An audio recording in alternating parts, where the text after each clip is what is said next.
मैत्रिणींनो, कशा आहात सगळ्याजणी। तर आजची आपली जी मॉर्निंग आहे ती खूप स्पेशल आहे, कारण आज आहे पहिला श्रावण सोमवार, ज्याची मी आतुरतेने वाट बघत असते श्रावण महिन्याची, आणि त्यातल्या त्यात पहिला श्रावण सोमवार। तर आज खूप विशेष आहे, खूप म्हणजे सगळंच काही विशेष आहे। सगळीकडे वातावरण प्रसन्न आहे, छान सगळीकडे हिरवळ आहे, आणि आता फेस्टिव्ह सीझन जो आहे तो स्टार्ट झालेला आहे। आणि खऱ्या अर्थाने म्हणूयात तर आज श्रावण सोमवार आहे, तर श्रावण सोमवारी खरं असं वाटतं की आता फेस्टिवल स्टार्ट झालेले आहेत।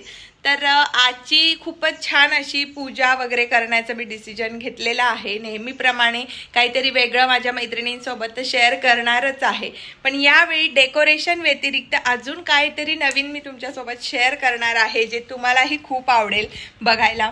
तर आजचं डेकोरेशन वेगळं असणार आहे। आजचं सगळं काही जे आहे ते सगळं छान। तर मैत्रिणींनो, आज मला खूप काही गोष्टी करायच्या होत्या। तर सकाळी सकाळी हेअर वॉश केला।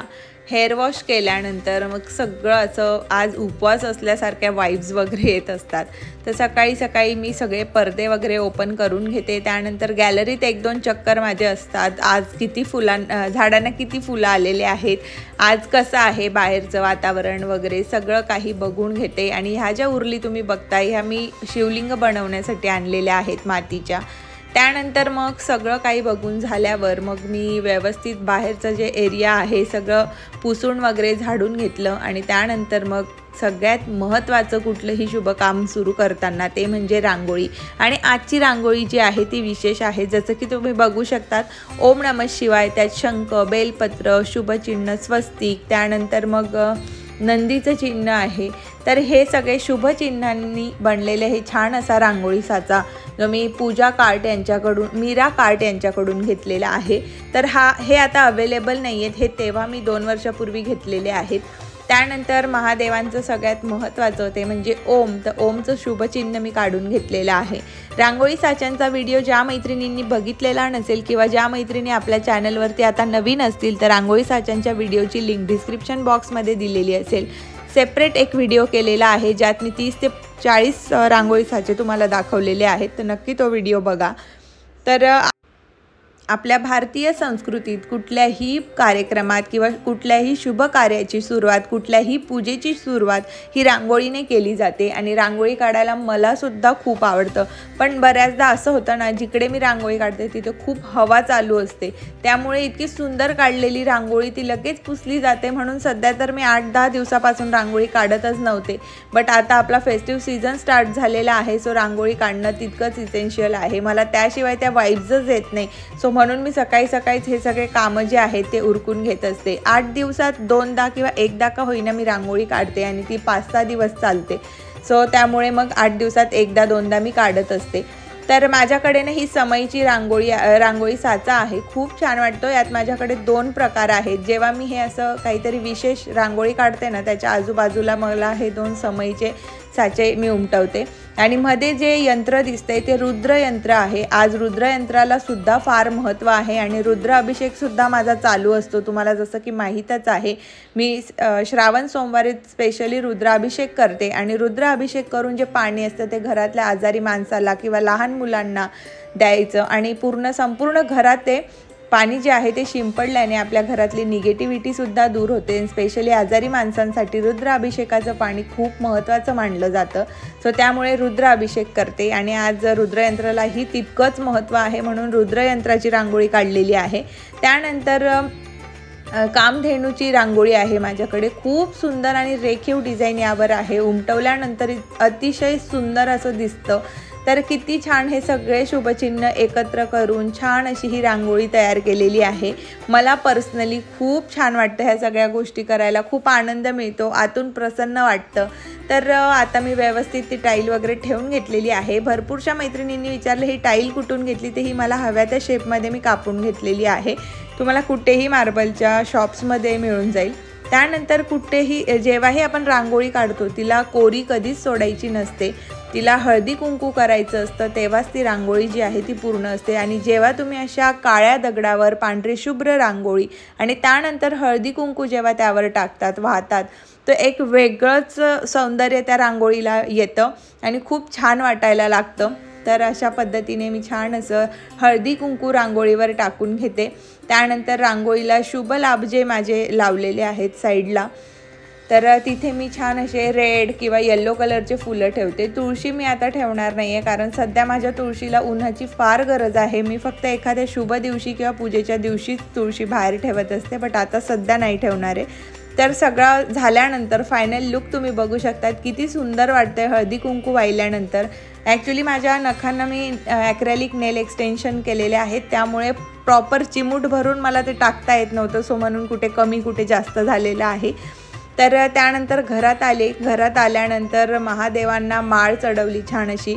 मी दर सोमवारी महादेवांसाठी ही माळ पंचवटीच्या फुल बाजारातून आणत असते, आणि जेव्हा ती माळ चढवते तेव्हाच मला विशेष सोमवार असं वाटतं, सो त्यामुळे छानशी अशी माळ मी चढवून घेतलेली आहे। त्यानंतर मग आज डेकोरेशनचं काय, तर मला एंट्री डोअरला कधीपासून हे उर्लीचं डेकोरेशन केलेलं नव्हतं। मार्गशीर्षच्या गुरुवारनंतर मग मी करणंच सोडलं ते सगळं, सो म्हणून आज विशेष दिवस आहे, आपल्या फेस्टिवल सीझन स्टार्ट झालेला आहे, म्हटलं आज तरी उर्ली डेकोरेट करूयात। तर आज ही मी ट्रान्सपरंट जी उरली आहे, खूप सुंदर दिसते बाहेर। तर यात मी वेगवेगळ्या प्रकारचे फुलं वगैरे घेतलेले आहेत आणि छान अशी डेकोरेट करून घेतलेली आहे पाकळ्या वगैरे टाकून। तर ही उरली मी ॲमेझॉनवरून घेतलेली आहे, हिचीसुद्धा लिंक तुम्हाला डिस्क्रिप्शन बॉक्समध्ये मिळेल। आणि ह्या उरलीमध्ये जेव्हा आपण कॅन्डल लावतो ना, जे मी तुम्हाला दाखवले सोलिमो कॅन्डल्स, तर ते कॅन्डल्स खूप छान वाटतात आणि रात्रीच्या वेळी हे सगळं खूप सुंदर वाटतं। बघू शकतात उरली किती छान, किती स्वच्छ सुंदर वाटतंय, आणि ते पाणीसुद्धा किती छान वाटतंय बॅकग्राऊंडला। तर अशा पद्धतीने उरली वगैरे मी डेकोरेट करते अत्तर वगैरे मारून। तर त्यानंतर मग मी ही उरली बाहेर ठेवलेली आहे, आणि इकडे एंट्री डोअरला ऑलरेडी बघू शकतात तुम्ही जे बुद्धाची ही वेज आहे त्याच्या खाली मी एक उरली उलट करून ठेवलेली आहे, कारण मनी प्लांट वाढतोय त्याला हाईट देण्यासाठी। मैत्रिणींनो, जसं की तुम्ही बघितलंच आहे, अशी झालेली आहे आजच्या श्रावण सोमवारची सुरुवात। आणि आता मी लगेचच चेंज केलेलं आहे आणि आता वाजलेले आहेत 11:30। तर 11:30ला मी अंशूला घ्यायला जाते, तर त्याला घेऊन येतेत, मला 12:30 तरी होतात, आणि 12:30 नंतर मग आपली खरी जी काही धावपळ आहे ते सगळी मी तुम्हाला दाखवणार आहे। तर खूप धावपळ होते ह्या सगळ्या गोष्टी करताना, डेली व्लॉग करताना, परत कपडे चेंज करा, मग घरी आवरताना वेगळे कपडे, बाहेर जाताना वेगळे, पूजेच्या वेळेस वेगळे। तर आज तुम्हाला स्पेशली मी मुद्दाम हे दाखवते, कारण बरेचदा माझे व्लॉग लेट होतात ना, तर त्याचं सगळं हेच कारण आहे की डेली रुटीन खूप हिक्टिक होतं, आणि घरात मी एकटीच असल्यामुळे मला काही सपोर्ट वगैरे असं काही नाही आहे, सो मी एकटीच सगळं हँडल करत असते। मुलाला आणणं, सोडणं, पूजा वगैरे, टिफिन, सगळं काही। तर मेड फक्त माझ्याकडे आहे, ती भांड्यांसाठी आहे आणि लादी पुसण्यासाठी आहे, बाकी सगळं आणि 2च कामांसाठी मी मेड ठेवलेले आहे। स्पेशली मला डस्टिंग वगैरे हे कोणाकडून करून घेतलेलं आवडत नाही, मी 1-2दा ट्राय पण केलं, बट मला पाहिजे तसं म्हणजे सॅटिस्फाईड काम नाही मिळत, सो त्यामुळे मी ते सगळं करते घरी। आणि जेव्हा मला सगळं हे ओव्हरलोड होईल तेव्हा मी कोणाला तरी नक्कीच ठेवेन 2 ते 3 तासासाठी कामाला, पण आता जोपर्यंत माझ्याकडून होतंय तोपर्यंत मी करणार आहे। आणि हे करताना मला खूप आनंद वाटतो की सगळं मी हँडल करते, म्हणजे मी किती स्ट्रॉंग आहे। तर हे असं सगळं आहे, आणि हीच गोष्ट जी आहे ती मला मोटिवेट करत असते। मला मम्मी पण नेहमी सांगते की तू खूप स्ट्रॉंग आहे, तू सगळं एकटी हँडल करू शकते, आणि ते मी करते विदाऊट कोणाचा सपोर्ट, कोणाची हेल्प। तर कधी कधी वाटतं मला की मी हेल्पलेस आहे, बट हेल्पलेस असली तरी काय झालं, मी तितकी स्ट्रॉंग आहे। आणि हे तुम्हाला माझ्या डेली रुटीनचा जेव्हा मी ब्लॉग करेल तेव्हा कळेल की माझी काय दिवसभरात धावपळ होते ते, आणि एकटी लेडी घर कसं सांभाळते। जरी जॉब नसला पण यूट्यूबचा माझं नाही म्हटलं तरी यूट्यूबचं 2 यूट्यूब चॅनल प्लस माझे 2 इंस्टाग्राम पेज, आणि सगळं काही एडिटिंग हे सगळं मी घरी करते, कुठलाही कॅमेरामॅन किंवा कोणालाही मी असाइन केलेलं नाही, हे सगळं मला हँडल करावं लागतं। तुम्हाला जरी मी डेली व्लॉग्स दाखवते, पण प्रत्येक वेगवेगळ्या अँगलने तुमच्यासोबत ते शेअर करणं, सगळ्या गोष्टी परफेक्टली शूट होणं आणि कव्हर होणं, आणि इतका 1-1.5 तासाचा जो व्लॉग बनतो त्याला 20 ते 25 मिनिटात एडिट करणं, ते पण सगळे शॉर्ट्स व्यवस्थित घेऊन, संपूर्ण माहिती देऊन, सगळं तुम्हाला कळेल असे सगळे शॉर्ट्स मला त्यात कव्हर करावे लागतात। सो तो पण टफ जॉब आहे। तर असं काही नाही की आम्ही घरी राहतो आणि रिकाम्या आहेत म्हणून व्हिडिओ करतो, यूट्यूबचा जॉब पण खूप टफ आहे। ते तुम्ही एकदा जरी दिवसभरात स्वतःला कव्हर करून ब्लॉगिंग करायला ट्राय केलं ना, मग कळेल ज्यांना वाटतं की हे सगळं खूप सोपं आहे। चला तर मग आता मी भेटते तुम्हाला पूजा करताना। त्यानंतर मैत्रिणींनो, आज आहे आपला श्रावण सोमवार, महादेवांचा सोमवार आहे. तर व्हाईट कलर असायलाच हवा. ऑलरेडी माझं मंदिर देवघर जे आहे ते व्हाईट कलरमध्ये आहे आणि त्यात जेव्हा मी हे सिक्विनचं वेल्वेटचं व्हाईट कलरचं आसन टाकते ना, खूप छान वाटतं, खूप सुंदर वाटतं. खूप साऱ्या मैत्रिणी कमेंट करतात की हे वेल्वेटचे जे फॅब्रिक्स आहेत हे तुम्ही कुठून आणतात, जे आसन म्हणून तुम्ही वापरतात. तर हे सगळे मी मीशोवरून मागवलेले आहेत आणि हे 300 रुपयाच्या आत मिळतात, 1 ते 1.25 मीटर. तर हे भरपूर अशा कलरमध्ये भरपूर असे मी मागवलेले आहेत, कारण मला वेगवेगळ्या पूजांना वेगवेगळे कलर्स वापरायला आवडतं. मार्गशीर्षच्या उपवासांना मला वेगवेगळ्या थीम्स फॉलो करते मी. तर छान असं तुमच्यासोबत काहीतरी नवीन शेअर करायला मलाही आवडतं, तुम्हाला ते बघायला आवडतं. त्यामुळे अजूनच त्या गोष्टी करण्यासाठी एक नवीन उत्साह असतो. म्हणून मी अशा वेगवेगळ्या वस्तू, गोष्टी, वेगवेगळ्या पूजा साहित्य, वेगवेगळे हे कलर्स वापरून हे जे आसन आहेत ते आणत असते. तर सगळ्यात आधी आसन टाकून घेतले, त्यानंतर त्यावर छोटे छोटे हे रेड आसन घेतलेले आहेत हे खंडेरावांच्या टाकसाठी. त्यानंतर स्वामींची मूर्ती छान अशी पुसून घेतलेली आहे, कारण जेव्हाही वेल्वेटचे वस्त्र मी स्वामींना घालते तर ते वेल्वेट कापडामध्ये जे मऊ धागे असतात ते स्वामींच्या डोक्याला वगैरे असे ते चिपकून बसतात. मग ते कलरफुल अतिशय डार्क असं वाटतं. त्यामुळे मी ते सगळं असं व्यवस्थित पुसून घेते, जेणेकरून ते सगळं निघून जाईल आणि मग पुन्हा दुसरा ड्रेस घालेल, मग ते चिपकायला नको परत. तो वाळल्यानंतर मग मी स्वामींना नवीन वस्त्र जे आहे ते घालत असते. तर आज स्वामींना सुद्धा व्हाईट कलरचं वस्त्र घातलेलं आहे, व्हाईट कलरचा फेटा आहे आणि व्हाईटमध्ये व्हाईट ते उठून दिसत नाही आहे. त्यामुळे बॅकग्राऊंडला मी माझा ग्रीन कलरचं जे बॅकड्रॉप मी बनवलेलं आहे ते लावलेलं आहे. तर त्यानंतर मग हे छान उठून दिसतात स्वामींवर कुठलेही ड्रेस, अशा टाईपचे वेगवेगळे बॅकड्रॉप जेव्हा मी लावते. त्यानंतर स्वामींचं आसन मी ठेवलेलं आहे. त्यानंतर छोटे छोटे सिल्वर आसन जे आहेत, जे मी स्वामी मूर्ती आर्ट यांच्याकडून घेतले ते ठेवलेले आहेत. आणि मग माझी अशी सुंदर अशी देवपूजा जी आहे ती झालेली आहे. आज देवपूजेचं थोडं शॉर्टकटमध्ये घेते, कारण ऑलरेडी आपल्याला संध्याकाळी खूप मोठी पूजा करायची आहे, मग त्यामुळे. आणि लगेचच मी मांडणी करायला घेतलेली आहे. आणि हे मांडणी करताना जे मागे 2 ड्रॉवर दिसत आहेत देवघराच्या खाली, त्यातच माझं सगळं सामान आहे, धूप, कापूर वगैरे.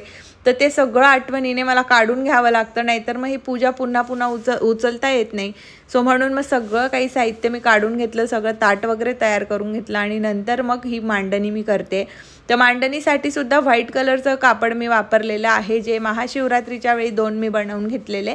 तर आता विशेष असं दर सोमवारी काहीतरी विशेष असणार आहे, बट ते थीम रिलेटेड नाही. व्हाईट कलर तर आपला नेहमीच असणार आहे. आता दर सोमवारी विशेष काय दाखवणार आहे, तर डेकोरेशन पण विशेष नसणार आहे. जे आहे म्हणजे व्हाईट कलरचंच आपण करतो सोमवारी, तर तेच आहे.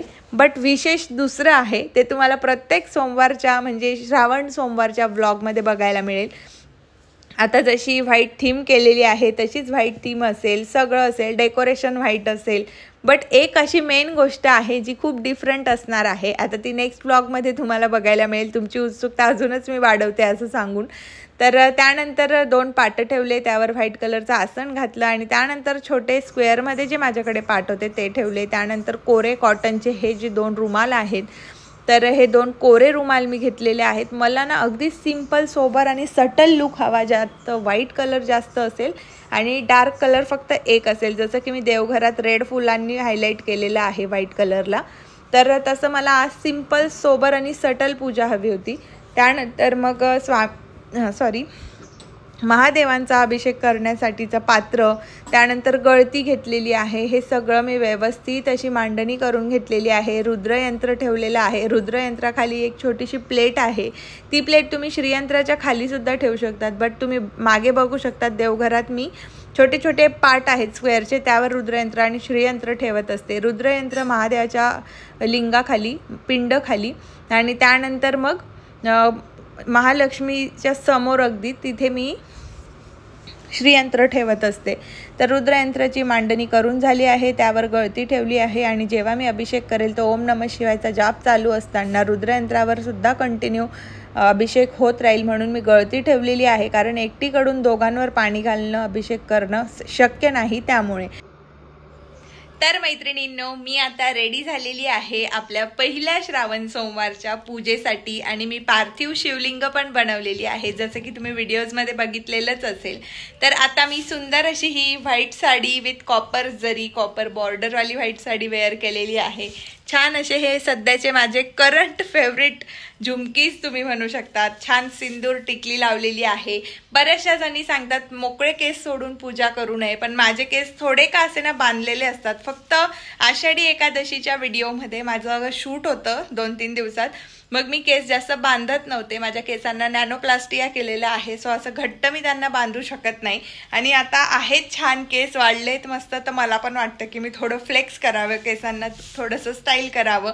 सो त्यामुळे माझे केस ओपनच असतात। असंही रात्री झोपताना पण माझे केस ओपन असतात, दिवसभरही ओपन असतात। बट अशा काही ठराविक वेळी मी छोटं का होईना क्लचर लावत असते, तुम्ही बघू शकता। तर पूजेचं ताट वगैरे सगळं काही रेडी झालेलं आहे आणि पूजेसाठी अभिषेकसाठी जेही काही लागणार आहे सगळं मी रेडी करून घेतलेलं आहे। दिवे, अत्तर, सगळं काही, डमरू, रुद्राक्ष माळा, सगळं रेडी झालेलं आहे।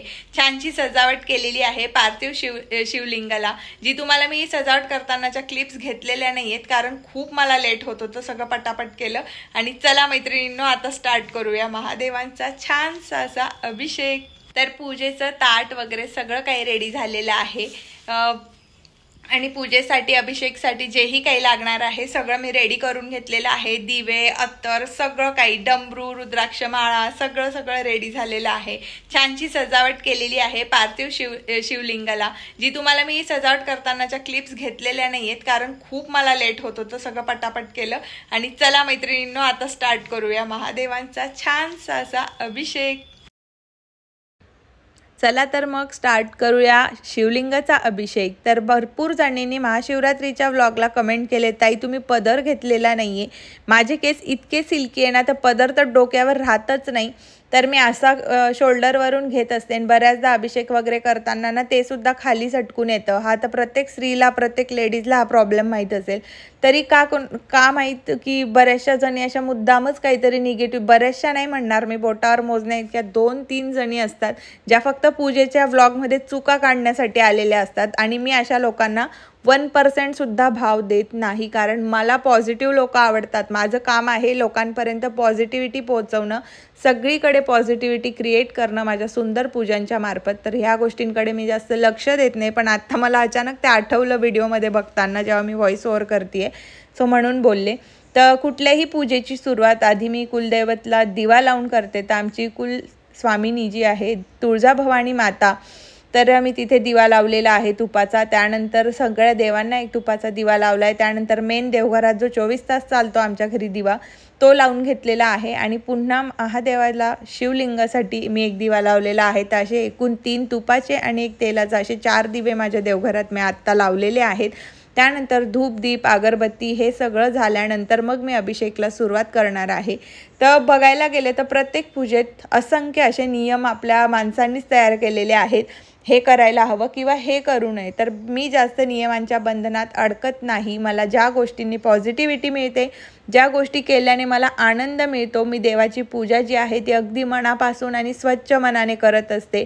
आणि विशेष म्हणजे माझ्याकडे कुठलेही मी स्वार्थ ठेवलेला नाही आहे, किंवा अभिषेक घालता मी माझ्या इच्छा देवाला सांगेल, किंवा कुठल्या मंदिरात गेली तर हात जोडल्या मी देवाला सांगेल माझी ही इच्छा पूर्ण कर, असं अजिबात नाही आहे। मी देवाकडनं काहीही मागत नाही, तर सगळं मला आपोआप मिळत जातं, त्यामुळे मागण्याची गरजच मला पडत नाही। सो म्हणून अशी कुठलीही इच्छा मनात धरून मी पूजा करते स्वार्थासाठी, असं काही नाही। हे करणं ना मला इतकं सॅटिस्फाईंग आणि इतकं रिलीफ मिळतो, म्हणून मी या सगळ्या गोष्टी करत असते। तर असो, आता जे काही 1-2 निगेटिव्ह लोक असतील मी इग्नोर करते, आणि माझे जे सपोर्ट करणारे आहे त्यांचं सगळं काही चांगलं हो, आणि त्यांनी मला असाच सपोर्ट करावा। तर आता मी इथे अभिषेक करायला सुरुवात केलेला आहे। सगळ्यात आधी पाण्याने अभिषेक केलेला आहे, नंतर दुधाने अभिषेक केलेला आहे, त्यानंतर रुद्रयंत्रावर कंटिन्यू अभिषेक चालू द्यायचा आहे। आणि तुम्ही बघू शकता तिथे मी मंत्र म्हणते, कंटिन्यू माझा मंत्र जो आहे तो चालूच आहे बोलणं। तर ओम नमः शिवाय या मंत्राचा कंटिन्यू मी जाप करत असते जोपर्यंत रुद्रयंत्राचा अभिषेक होत नाही, जोपर्यंत शिवलिंगाचा अभिषेक होत नाही. तर इकडे एका साईडला रुद्रयंत्राचा छानसा अभिषेक चाललेला आहे आणि इकडे महादेवांचा अभिषेक करते. त्यानंतर तूप, साखर, दूध असं सगळे काही जे आपण अभिषेकासाठी वापरतो, पंचामृतासाठी वापरतो, ते मी मिक्स न करता सगळं काही सेपरेट असं मी अभिषेकसाठी वापरत असते. आणि अभिषेक पात्र जे आहे इतकं छान आहे ना, तर सगळं काही अभिषेकचं पाणी वगैरे सगळं प्लेटमध्ये पडतं आणि ते एका तुळस सोडून तुम्ही कुठल्याही झाडाला ते टाकू शकतात. सो अशा पद्धतीने मी टाकलेलं आहे. त्यानंतर मग छान असा शृंगार करून घेतलेला आहे. माझ्याकडे जे 7 चांदीचे बेलपत्र आहेत ते चढवलेले आहेत महादेवांना आणि छान असं शिवलिंगाचा शृंगार केल्यानंतर ना इतकं छान आणि प्रसन्न वाटतं. त्यानंतर मैत्रिणींनो लगेचच मला पार्थिव शिवलिंगाचा अभिषेक करायचा होता आणि त्यावर 108 बेलपत्र व्हायचे होते. सो मग ते करून घेतलं. तर हे जे डेकोरेशन वगैरे होतं हे सगळं मी दुपारी अंशू झोपल्यावरच सगळं रेडी करून घेतलेलं आणि ते दोघं घरात नव्हते मी जेव्हा अभिषेक करत होती. अंशू आणि त्याचे पप्पा क्लासला गेले होते, मग तेव्हा मी खूप फ्री असते, तर त्यावेळेत मी करते. कारण ह्या गोष्टींसाठी मला मंत्रोच्चार माझा कंटिन्यू चालू असतो, जो माझ्या संपूर्ण घरात आवाज येत असतो आणि अतिशय शांतता मला लागते त्यामुळे. तर इथं छानसा अभिषेक केलेला आहे आणि हे थोडं मी ना फास्ट केलेलं आहे, फास्ट फॉरवर्डमध्ये, कारण व्लॉग आपला खूप मोठा होऊन जाईल जर मी सगळं तुम्हाला ॲक्च्युअल जे जसं होतं तसंच दाखवलं तर. सो म्हणून थोडं फास्ट केलेलं आहे. तर शिवलिंगाचा अभिषेक केलेला आहे. खूप छान शिवलिंग मला बनवता आली. मी शाडू मातीची बनवलेली आहे. तुम्ही काळ्या मातीची कुठल्याही मातीची बनवू शकता, फक्त माती पाहिजे. तर असं म्हणतात की ही शिवलिंग जेव्हा तुम्ही तुमच्या हाताने बनवतात तेव्हा महादेव खरं तुमच्या घरी येतात आणि प्रसन्न होतात तुमच्यावर आणि तुमची ही सेवा बघून ते खूप तुमच्यावर प्रसन्न होतात. म्हणून हाताने कधीही शिवलिंग बनवावी असं म्हटलं जातं. आणि प्रदीप मिश्रा यांनी पण हे सांगितलेलं आहे की तुम्ही जेव्हा स्वतःच्या हाताने शिवलिंग बनवून त्याचा अभिषेक करतात, श्रावण महिन्यात असो किंवा अदर डेजला असो, ते एक वेगळंच त्याचं तुम्हाला फळ मिळतं आणि वेगळंच पुण्य मिळतं. सो त्यामुळे तर अशा पद्धतीने छानसा अभिषेक केलेला आहे. आणि आता मी तूप वगैरे टाकते, त्यानंतर मध आहे, साखर आहे, पंचामृताचे सगळं काही जे आपण पंचामृतासाठी बनवतो ते मी टाकून घेतलेलं आहे. महादेवाची जी सेवा आहे ना खूप सोपी, साधी, सरळ आहे. ती कशाही रीतीने महादेव ॲक्सेप्ट करतात. त्यांना म्हणूनच भोले बाबा म्हटलं जातं, कारण ह्या पूजेत भरपूर असे नियम वगैरे काही नसतं, अटी नसतात. तुम्ही अतिशय निर्मळ मनाने, जितक्या पवित्र मनाने तुम्ही हे सगळं करणार तितकंच ते तुम्हाला फलदायी ठरत असतं. तर कुठल्याही फळाची अपेक्षा न करता निस्वार्थ मनाने जो पूजा करतो, अगदी जास्त नियमांचं स्वतः लागू न करून घेता छान अशी निस्वार्थ मनाने जो प्रार्थना करतो देवाकडे, तर त्याला त्याचं फळ जे आहे ते नक्कीच मिळत असतं आणि ती पूजा देवापर्यंत नक्कीच पोहोचत असते. ते इथे शिवलिंगचा अभिषेक झालेला आहे. नंतर मी हे पिवळं चंदन जे आहे ते शिवलिंगावर ते 3 लाईन असतात ना, गंध लावतात, तसं मी लावून घेतलेलं आहे. नंतर 108 शिव अष्टोत्तर नामावली 108 बेलपत्रांसहित मी वाचणार आहे. एक मंत्राचा उच्चार करत शिवलिंगावर मी हे बेलपत्र जे आहे ते वाहणार आहे. तर हे जेव्हा करते ना एक वेगळ्याच वाईब्स माझ्या घरात क्रिएट होतात. खूप छान वातावरण असतं, अतिशय मंगलमय, खूप पॉझिटिव्ह वाईब्स, ते व्हायब्रेशन जे माझ्या घरात क्रिएट होतात ना खूप छान. आणि नमामि शमीशान हे जे मंत्र आहेत हे कंटिन्यू जेव्हा मी सकाळी उठल्यापासून माझ्या देवघरात लावते ना, तर वेगळेच एक व्हायब्रेशन आपल्या घरामध्ये क्रिएट होतं आणि आपल्याला त्यांचं अस्तित्व कळायला लागतं. कारण माझ्या हॉलमध्ये सुद्धा महादेवांची मूर्ती आहे. तो खूप प्रसन्न आणि छान वाटायला लागतं आणि त्यांचं एक अस्तित्व आपल्याला स्वतःला अनुभवायला मिळतं. सो ते खूप सॅटिस्फाईंग असतं. तर अशा पद्धतीने शिवलिंगावर मी बेलपत्र मी वाहत आहे. तर तुम्ही बघू शकतात अशा पद्धतीने तुम्हाला सगळे जे बेलपत्र आहेत व्यवस्थित धुवून घ्यायचे आहेत आणि मग स्वच्छ असे एक मंत्राचा उच्चार करत तुम्हाला म्हणायचे आहे. तर जे नित्यसेवांचं पुस्तक आहे दिंडोरी प्रणीत स्वामींचे जे सेवेकरी असतील त्यांना माहीतच असेल. तर अशा पद्धतीने एक बेलपत्र वाहिलेलं आहे आणि त्या पुस्तकात हे सगळ्या महादेवाच्या सेवा, रुद्रयंत्राचं सगळं काही तिथे तुम्हाला दिलेलं आहे. म्हणून तुम्हाला कुणाला विचारण्याची किंवा कोणाची अर्धवट माहिती जाणून घेण्याची गरजच नाही आहे. तुम्ही ते एक पुस्तक घ्या दिंडोरी प्रणीत आणि त्यात सगळ्या प्रकारच्या सेवा, कुलदेवतेच्या सेवा, कुलाचार सगळं काही त्यात दिलेलं आहे. तुम्ही तिथून सगळं काही वाचून घेऊन सगळ्या काही सेवा ज्या आहेत त्या करू शकतात. तर आज मी शमीपत्र, बेलाचे फळ, त्यानंतर धोत्र्याचं फूल काही मला मिळालं नाही, मग धोत्र्याचं फळ वगैरे हे सगळं महादेवांना जे जे प्रिय आहे ते मी आणलं आणि सगळं काही अर्पण केलेलं आहे. आणि आजची पूजा खूपच छान, प्रसन्न, मनाला अगदी मोहून टाकेल, सिंपल सोबर अशी केलेली आहे. तर तुम्हाला कशी वाटली आजची पूजा नक्कीच सांगा. मी महादेवांना डमरूसुद्धा ठेवलेला आहे, रुद्राक्ष माळा आणलेल्या आहेत. तर अशा पूजा मला खूप प्रसन्न करतात आणि छान वाटतं हे सगळं केल्यानंतर. घरात वेगळं वातावरण होतं. तर आज ना माझा मुलगा आणि माझे मिस्टर बाहेर गेलेले क्लासला, त्यामुळे त्यांच्या हातचा अभिषेक जो आहे तो राहून गेला. बट कुठल्याही एका श्रावण सोमवारी मी त्या दोघांकडून सुद्धा करून घेईल. जसं महाशिवरात्रीला तुम्ही बघितलेलं दोघांनी केलं होतं, तसं आत्ता पण मी एखाद्या श्रावण सोमवारी नक्कीच ते करण्याचा प्रयत्न करेन. तर नमस्कार मैत्रिणींनो, आता जस्ट माझा शिवलिंगाचा अभिषेक जो आहे तो झालेला आहे आणि सुंदर असं आज पांढरं शुभ्र देवघर. तुम्हाला कसं वाटतंय मला व्लॉगच्या कमेंट सेक्शनमध्ये कमेंट करून नक्की सांगा. कसा वाटतोय आजचा माझा हा छान असा कॉपर साडीवरचा लुक, व्हाईट साडीवरचा प्लस कॉपर ब्लाउज मी त्यावर पेअर केलेला आहे. कसा वाटला तुम्हाला माझा लुक? कसा वाटला आज तुम्हाला देवघराची सुंदर अशी पांढरी शुभ्र सजावट? तर नक्कीच मला कमेंट करून सांगा. आणि इकडे मी पार्थिव शिवलिंगाचा अभिषेक केलाय, तिकडे देवघरातली शिवलिंग आणि साईडला रुद्रयंत्र आहे. तर खूप छान अशी आजची मांडणी झाली आणि सॅटिस्फाईड वाटतं हे सगळं केल्यानंतर.